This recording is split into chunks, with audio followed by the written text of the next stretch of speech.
שלום לכולם, קוראים לי פולי, אני מורה במרכז מוזיקה ובבתי ספר מנגנים בהרצליה. אז היום אני אסביר לכם איך אנחנו פותחים את הכינור ואיך אנחנו שומרים עליו טוב, ככה שנוכל לנגן עליו וליהנות ממנו הכי הרבה שאפשר. דבר ראשון, אנחנו לא מביאים את הכינור לאף אחד, לא לחברים, לא למשפחה, לא לאחים, אחיות.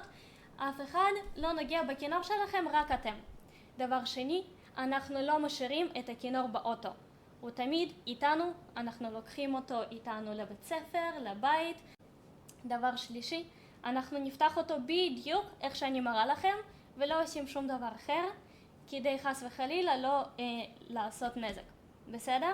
אז יש לנו פה כיס שאתם רואים בתיק של הכינור.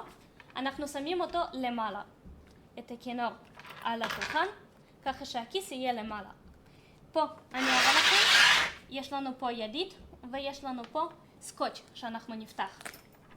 אתם רואים פה שני ריצ'רצ'ים, אנחנו פותחים אותו עד הסוף.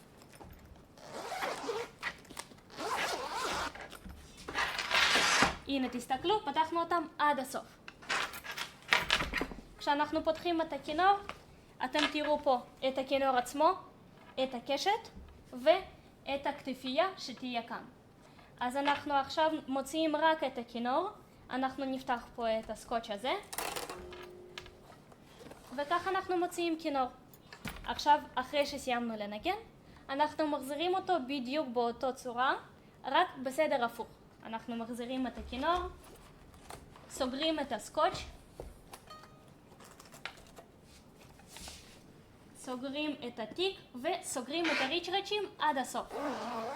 1 ו2. אם אתם רואים שהם נפגשו, אז סגרתם טוב.